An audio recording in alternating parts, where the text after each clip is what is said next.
MG university 2013 corporate regulations and governance എന്ന വിഷയത്തിന്റെ ഒരു ക്വസ്റ്റ്യൻ പേപ്പറാണ്. ആദ്യം മൾട്ടിപ്പിൾ ചോയ്സ് നോക്കുന്നു. The liability of a member is limited to the called up value of the shares held by him എന്ന് ആണ് ഉത്തരമായിട്ട് നൽകിയിരിക്കുന്നത്. വാസ്തവത്തിൽ ക്വസ്റ്റ്യൻ എങ്ങനെയാണ്? The liability of a member is limited to the dash value of shares. അപ്പോൾ answer called up value of shares held by him എന്നാണ് എഴുതേണ്ടത്. ഒരു മെമ്പറുടെ ലയബിലിറ്റി എന്ന് പറയുന്നത് അയാളുടെ ഷെയറിന്റെ കോൾഡ് അപ്പ് വാല്യൂവിനെ ആശ്രയിച്ച് ഇരിക്കുന്നു എന്നുള്ളതാണ് ഉത്തരം. ഓപ്ഷൻസ് നമ്മൾ കൊടുക്കേണ്ടത്. നൗ രണ്ടാമത്തെ ചോദ്യം, a government company is one in which is not less than 51% of the paid up share capital is held by the central government. Government company എന്ന് പറഞ്ഞാൽ എന്താണ് എന്നാണ് അത് എത്ര ശതമാനം, ഡാഷ് പെർസെൻറ്റേജ് എന്നുള്ളതാണ് ക്വസ്റ്റ്യൻ പേപ്പറിലെ ചോദ്യം കിടക്കുന്നത് ഗവൺമെന്റ് കമ്പനിയെ കുറിച്ച്. അപ്പോൾ a government company is one which is having not less than -% of the paid up capital is held by the central government.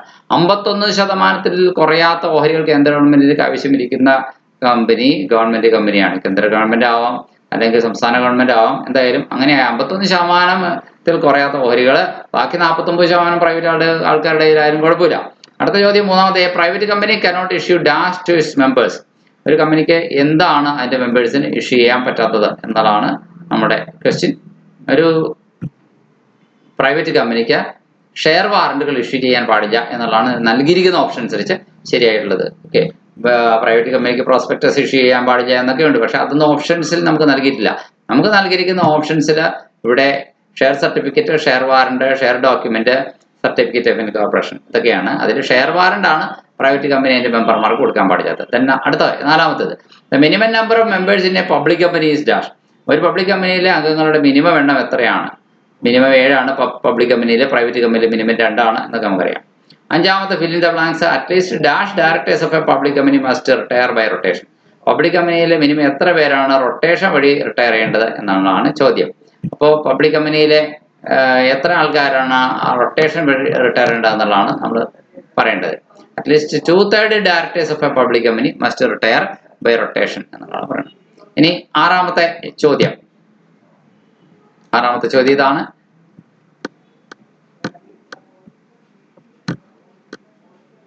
A company can shift its registered office to another state by passing a special resolution and with the permission of the dash. ഒരു കമ്പനിക്ക് അതിന്റെ registered office ഒരു സ്റ്റേറ്റിൽ നിന്ന് മറ്റൊരു സ്റ്റേറ്റിലേക്ക് മാറ്റണമെങ്കിൽ special resolution പാസ്സാക്കണം, condition number 1. ഒപ്പം തന്നെ ആരുടെ പെർമിഷനാണ് അതിന് വേണ്ടിയിട്ട് കമ്പനി ഒബ്റ്റെയിൻ ചെയ്യേണ്ടത് എന്നുള്ളതാണ് ചോദ്യം. ഓക്കെ, അപ്പോൾ with the permission of the regional director or central government, അതായത് ട്രൈബ്യൂണലിന്റെ റീജിയണൽ ഡയറക്ടറിന്റെ പെർമിഷൻ വാങ്ങിക്കണം എന്നുള്ളതാണ് പറഞ്ഞിരിക്കുന്നത്. ഇനി ഏഴാമത്തെ ചോദ്യം, the company secretary is liable only to the directors and not to the shareholders. Company secretary ഡയറക്ടർമാർക്ക് മാത്രമാണ് ബാധ്യതപ്പെട്ടിരിക്കുന്നത്, അല്ലാതെ ഷെയർ ഹോൾഡർമാരോടല്ല എന്ന് ആണ് ഇവിടെ ചോദ്യം പറഞ്ഞിരിക്കുന്നത്. ഏഴാമത്തെ ചോദ്യം, കമ്പനി സെക്രട്ടറി ലയബിൾ ആയിരിക്കുന്നത് ആരോടാണ് എന്നുള്ളതാണ്. ഉത്തരം കമ്പനി ഇവിടെ ക്വസ്റ്റ്യൻ പേപ്പറിൽ ആ രീതിയിലാണ് തന്നിരിക്കുന്നത്. ഇത് company secretary is liable to only to the directors and not to the dash shareholders എന്നുള്ളതാണ് ഓപ്ഷൻ വരേണ്ടത്. ക്വസ്റ്റ്യൻ പേപ്പറിൽ എട്ടാമത്തെ ചോദ്യം, the notice of statutory meeting must be accompanied by a dash. Statutory മീറ്റിംഗിന്റെ നോട്ടീസ് അതിന്റെ കൂടെ എന്തുകൂടെ ഉണ്ടായിരിക്കണം? സ്റ്റാറ്റ്യൂട്ടറി മീറ്റിംഗിന്റെ notice accompanied by a statutory report. Statutory മീറ്റിംഗിന്റെ നോട്ടീസിന്റെ കൂടെ സ്റ്റാറ്റ്യൂട്ടറി റിപ്പോർട്ടും കൂടെ ഉണ്ടായിരിക്കണം. അത് മീറ്റിംഗിൽ ചർച്ച ചെയ്യാനുള്ളതാണ്. ആ റിപ്പോർട്ട് മീറ്റിംഗിന് സബ്മിറ്റ് ചെയ്യാനുള്ളതാണ്. ഒമ്പതാമത്തേത് ട്രൂ ഓർ ഫോൾസ് ആണ്. 9 മുതൽ അങ്ങോട്ട്, a statutory meeting must be held by all companies. എല്ലാ കമ്പനികളും സ്റ്റാറ്റ്യൂട്ടറി മീറ്റിംഗ് നടത്തണം എന്ന് പറഞ്ഞിരിക്കുന്നു. അത് തെറ്റാണ്. Not all companies are required to hold statutory meeting. എല്ലാ കമ്പനികളും സ്റ്റാറ്റ്യൂട്ടറി മീറ്റിംഗ് നടത്തേണ്ടതില്ല. പത്താമത്തെ, a company may be wound up if the members pass an ordinary resolution to this effect. Company wind up ചെയ്യണമെങ്കിൽ അതിന്റെ അംഗങ്ങൾ ഈ കാര്യത്തിന് വേണ്ടിയിട്ട് ഒരു സാധാരണ പ്രമേയം പാസ്സാക്കിയാൽ മതി എന്ന് പറഞ്ഞിരിക്കുന്നു. തെറ്റാണ്. ഫോൾസ്, ഒരു സ്പെഷ്യൽ റെസൊല്യൂഷൻ പാസ്സാക്കണം. 11, the court may order for the winding up of a company if it is unable to pay its debts. ഒരു കമ്പനിയുടെ കടബാധ്യത വിട്ടു തീർക്കാൻ കമ്പനിക്ക് കഴിയുന്നില്ലെങ്കിൽ കോടതി വേണമെങ്കിൽ അതിന്റെ വൈൻഡിങ് അപ്പിന് ഉത്തരവിടാം. ശരിയാണ്. അതിന്റെ ഏതെങ്കിലും ക്രെഡിറ്റർ പറയുകയാണ്, കോടതിയോട് ആവശ്യപ്പെടുകയാണ്, ഇങ്ങനെ ഒരു വൈൻഡിങ് അപ്പ് ആവശ്യമുണ്ട്, പണം കൊടുത്തു തീർക്കാൻ കമ്പനിക്ക് കഴിയുന്നില്ല എന്ന് പറഞ്ഞ്. ഈ വസ്തുത ശരിയാണെങ്കിൽ കോടതിക്ക് അങ്ങനെ ഓർഡർ ഇടാം. ഇനി audit committee shall meet at least twice a year. Audit committee വർഷത്തിൽ കുറഞ്ഞത് 2 തവണയെങ്കിലും മീറ്റ് ചെയ്യും. ഇത് ശരിയോ തെറ്റോ? ഫാൾസ് ആണ്. 4 times a year ആണ്. വർഷത്തിൽ 4 തവണയാണ്. അപ്പോൾ ഇത് വർഷത്തിൽ 2 തവണയല്ല ഓഡിറ്റ് കമ്മിറ്റി മീറ്റ് ചെയ്യേണ്ടത്, വർഷത്തിൽ 4 തവണയാണ്. പക്ഷെ 120 ദിവസങ്ങളിൽ കൂടാനും പാടില്ല. അതായത് 120 ദിവസം എന്ന് വെച്ചാൽ 4 മാസം അല്ലേ, നിങ്ങളിൽ കൂടാനും പാടില്ല എന്നർത്ഥം. ഈ ഇടവേളകൾ, 2 മീറ്റിങ്ങിന്റെ ഈ 4 മീറ്റിങ്ങിന്റെ ഇടവേളകൾ, അതായത് സെബി ഗൈഡ് ലൈൻ അനുസരിച്ചും 2015 കമ്പനി ആക്ട് അനുസരിച്ചും സെബി ഗൈഡ് ലൈൻ 2015 അനുസരിച്ചും 2013 കമ്പനി ആക്ട് അനുസരിച്ചും there is a provision that audit committee must meet at least 4 times a year എന്നാണ്. അപ്പോൾ അറ്റ്ലീസ്റ്റ് 2 times a year എന്നുള്ള ക്വസ്റ്റ്യൻ പേപ്പറിലെ ക്വസ്റ്റ്യൻ കറക്റ്റ് അല്ല, അത് ഫോൾസ് ആണ്. Furthermore, no more than 120 days should elapse between 2 consecutive meetings. 2 അടുത്തടുത്തുള്ള മീറ്റിങ്ങിനിടയിൽ 4 മാസത്തിൽ കൂടുതൽ ഇടവേള പാടില്ല. 120 ദിവസത്തിന്റെ ഇടവേളകൾ ഇല്ലാത്ത രീതിയിൽ തന്നെ വിളിച്ചുകൂട്ടുകയും വേണം. തിരക്ക് പിടിച്ച അവസാനം ഏതെങ്കിലും 4 ദിവസം അടുപ്പിച്ച് 4 മീറ്റിംഗ് കൂടി ആ കടമ അവസാനിപ്പിക്കാൻ പറ്റില്ലെന്നർത്ഥം. 4 മാസത്തിന്റെ ഇടവേളകൾക്കുള്ളിൽ തന്നെ അത് നടത്തിക്കൊണ്ട് പോകണമെന്നർത്ഥം. ഇനി അതുപോലെ തന്നെ നമുക്ക് ക്വസ്റ്റ്യൻ പേപ്പറിലെ 13ാമത്തെ ചോദ്യം എന്താണെന്ന് നോക്കാം. അത് മാച്ച് ദ ഫോളോയിങ് ആണ്. 13, 14, 15, 16 ഒക്കെ മാച്ച് ദ ഫോളോയിങ്ങിൽ വൺ സൈഡിൽ തന്നിരിക്കുന്നത് സ്റ്റേറ്റ് ട്രേഡിംഗ് കോർപ്പറേഷൻ STC, അതുപോലെ തന്നെ certificate of commencement, alteration of name close, then capital close. അപ്പോൾ STC ഗവൺമെന്റ് കമ്പനിയാണ്, നമുക്ക് അത് ആ രീതി മാച്ച് ചെയ്യാം. സർട്ടിഫിക്കറ്റ് ഓഫ് കമൻസ്മെന്റ് എന്ന് പറയുന്നത് പബ്ലിക് കമ്പനിയെ സംബന്ധിച്ച് അത് കിട്ടിയാലാണ് ബിസിനസ് ആരംഭിക്കാൻ പറ്റും, A എന്ന് പറഞ്ഞ ഓപ്ഷനായിട്ട്. ഇനി അടുത്ത ആൾട്ടറേഷൻ ഓഫ് നെയിം ക്ലോസ്, പേര് മാറ്റണതിനെ സംബന്ധിച്ചുള്ള ക്ലോസിനെ സംബന്ധിച്ചാണ്, അത് സ്പെഷ്യൽ റെസൊല്യൂഷൻ പാസ്സാക്കണം. ക്യാപിറ്റൽ ക്ലോസ് എന്ന് പറയുന്നത് കമ്പനിയുടെ മൂലധനവുമായി ബന്ധപ്പെട്ട കാര്യമാണ്, അത് കമ്പനിയുടെ രജിസ്റ്റേർഡ് ക്യാപിറ്റലുമായി ബന്ധപ്പെട്ട F. ഈ രീതിയിലാണ് നമുക്കത് ഫില്ല് ചെയ്യാനായിട്ട് സാധിക്കുന്നത്. അപ്പം മാച്ച് ദ ഫോളോയിങ് എങ്ങനെയാണ്? സ്റ്റേറ്റ് ട്രേഡിംഗ് കോർപ്പറേഷൻ ഗവൺമെന്റ് കമ്പനിയാണ്. HSL ഹിന്ദുസ്ഥാൻ ഷിപ്പ്യാർഡ് ലിമിറ്റഡ് ആണെങ്കിലും ശരി, HMT ഒക്കെ ആണെങ്കിലും അതാണ്, ഇതുപോലെ തന്നെ ഗവൺമെന്റ് കമ്പനിയാണ്. അടുത്ത സർട്ടിഫിക്കറ്റ് ഓഫ് കമൻസ്മെന്റ് എന്ന് പറയുന്നത് പബ്ലിക് കമ്പനികളുടെ കാര്യത്തിലാണ്. പ്രൈവറ്റ് കമ്പനിക്ക് ഇതിന്റെ ആവശ്യമില്ല, അല്ലാണ്ട് തന്നെ ബിസിനസ് ആരംഭിക്കാം. പക്ഷേ പബ്ലിക് കമ്പനികൾക്ക് സർട്ടിഫിക്കറ്റ് ഓഫ് ഇൻകോർപ്പറേഷൻ കൂടാണ്ട് സർട്ടിഫിക്കറ്റ് ഓഫ് കമൻസ്മെന്റും കൂടി വേണം. Alteration of the name close alteration ചെയ്യണമെങ്കിൽ തീർച്ചയായിട്ടും സ്പെഷ്യൽ റെസൊല്യൂഷൻ തന്നെ പാസ്സാകണം എന്നർത്ഥം. ഇനി അടുത്ത അതുപോലെ തന്നെ ക്യാപിറ്റൽ ക്ലോസ് എന്ന് പറയുന്നത് ഇവിടെ തന്നിരിക്കുന്ന ഓപ്ഷൻ അനുസരിച്ച് കമ്പനിയുടെ രജിസ്റ്റേർഡ് ക്യാപിറ്റലുമായി ബന്ധപ്പെട്ട ഒരു കാര്യമാണ്, കമ്പനിയുടെ ഓതറൈസ്ഡ് ക്യാപിറ്റലുമായി ബന്ധപ്പെട്ട കാര്യമാണ്. അടുത്തത് കോർപ്പറേറ്റ് വിയർ എന്താണ്? കോർപ്പറേറ്റ് തിരശ്ശീല.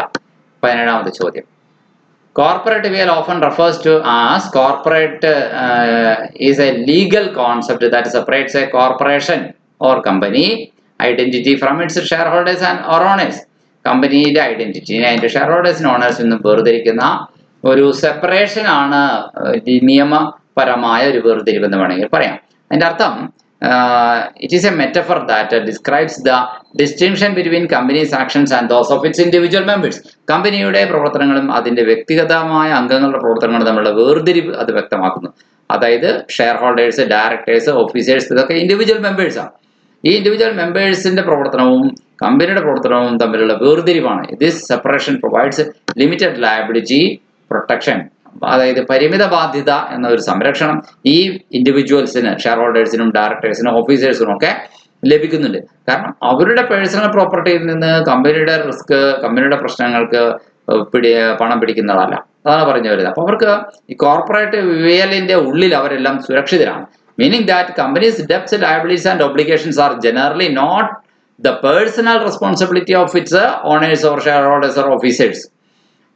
പക്ഷെ കമ്പനിയുടെ ഓണേഴ്സിന്റെയോ ഷെയർ ഹോൾഡേഴ്സിന്റെയോ ഓഫീസേഴ്സിന്റെയോ ഒന്നും പേഴ്സണൽ റെസ്പോൺസിബിലിറ്റിയിൽ വരുന്നില്ല കമ്പനിയുടെ ബാധ്യതകളൊന്നും തന്നെ.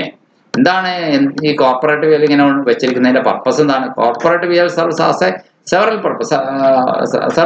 Several purposes. ഒന്ന് ലിമിറ്റഡ് ലയബിലിറ്റിയാണ്, പരിമിത ബാധ്യതയാണ്. Protects shareholders and owners from personal liability for the company's actions. കമ്പനിയുടെ പ്രവർത്തനങ്ങൾക്ക് ഇത്തരത്തിലുള്ള ഓഹരി ഉടമകളും അല്ലെങ്കിൽ ഓഫീസേഴ്സും ഡയറക്ടേഴ്സും ഒക്കെ വ്യക്തിഗതമായി ബാധ്യതപ്പെടാതിരിക്കുന്നതിൽ നിന്ന് അവരെ സംരക്ഷിക്കുന്നു എന്നുള്ളത് അവരെ സംബന്ധിച്ചൊരു ഗുണമാണ്. അത് ഒരു പർപ്പസാണ്. 2, സെപ്പറേറ്റ് എൻറ്റിറ്റി ആണ്. Establishes the company as a distinct legal entity. Company ഒരു വേർതിരിവുള്ള തനത് അസ്തിത്വമാണ് എന്ന കാര്യം സ്ഥാപിക്കുന്നു. Allowing it to enter it to contracts. കമ്പനിക്ക് കരാറുകൾ ഏർപ്പെടാൻ കമ്പനിയെ അത് അനുവദിക്കുന്നു. കോർപ്പറേറ്റ് വിയൽ എന്ന സുരക്ഷിതത്വം ഉള്ളതുകൊണ്ട് ഓൺ അസറ്റ്സ്, കമ്പനിക്ക് സ്വന്തമായ ആസ്തികൾ വില കൊടുത്ത് വാങ്ങി ഉടമസ്ഥതയിൽ വയ്ക്കാം എന്നുള്ള ഗുണം ഉണ്ട് കോർപ്പറേറ്റ് വിയൽ എന്ന സംരക്ഷണം ഉള്ളതുകൊണ്ട്. And incur liabilities independently. സ്വന്തമായി ലോണുകളോ ബാധ്യതകളോ സ്വന്തം നല്ല തലയിൽ ഏറ്റെടുത്ത് വയ്ക്കുന്നതിനും ഒരു കുഴപ്പവുമില്ല കമ്പനിയെ സംബന്ധിച്ച്.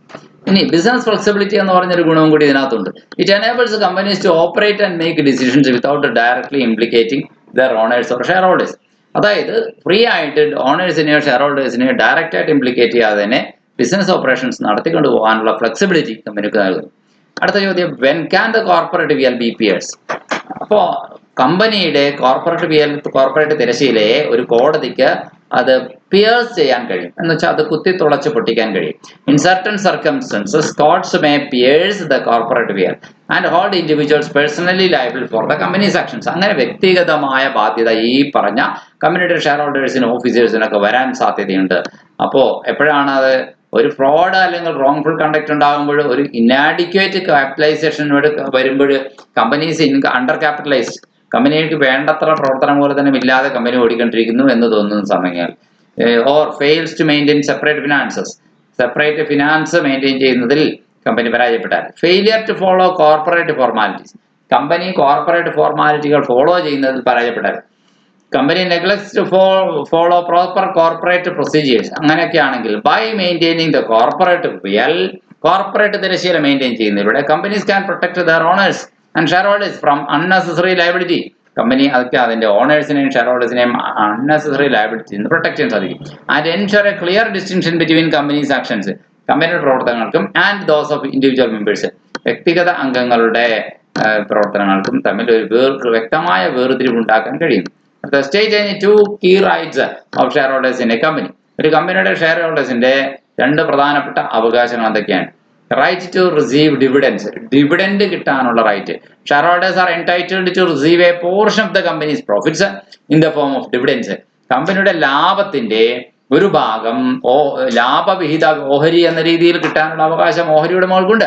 If declared by the company dividend declare ചെയ്തിരിക്കണം എന്ന് മാത്രം, എന്നാലാണ് അവർക്കത് ലഭിക്കുന്നത്. Rights to vote. രണ്ടാമത്തെ, വോട്ട് ചെയ്യാനുള്ള അവകാശം ഓഹരി ഉടമകൾക്കുണ്ട്. Shareholders have the right to participate in decision making process through voting at general meetings such as selecting directors. ഡയറക്ടർമാരെ തിരഞ്ഞെടുക്കുന്ന പോലുള്ള കാര്യങ്ങളിലൊക്കെ ജനറൽ മീറ്റിംഗിൽ വോട്ട് ചെയ്യുക എന്ന ആ പ്രോസസ്സിൽ പങ്കാളികളാകാനായിട്ട് അവർക്ക് കഴിയുന്നു എന്നുള്ളത്. Approving major corporate actions. പല പ്രധാനപ്പെട്ട കോർപ്പറേറ്റ് പ്രവർത്തനങ്ങളെയും അപ്രൂവൽ കൊടുക്കുക, അംഗീകാരം കൊടുക്കുന്നത് ഈ ഷെയർ ഹോൾഡേഴ്സിന്റെ മീറ്റിംഗിൽ അവിടെ വോട്ടിലിട്ടിട്ട് തന്നെയാണ്. Or amending the company's articles of association, അല്ലെങ്കിൽ കമ്പനിയുടെ ആർട്ടിക്കിൾസ് ഓഫ് അസോസിയേഷൻ ഭേദഗതി വരുത്തിക്കൊണ്ട്. ഇങ്ങനെയൊക്കെയാണ്. These rights empower share holders to have a say in the company's governance. കമ്പനിയുടെ ഗവേണൻസിൽ തീർച്ചയായിട്ടും ഷെയർ ഹോൾഡേഴ്സിന് ഒരു സേ എന്ന് പറഞ്ഞാൽ അവർക്ക് വർത്തമാനം പറയാനുള്ള ഒരു അവകാശം നൽകുന്നു എന്നർത്ഥം. And benefit from its financial success.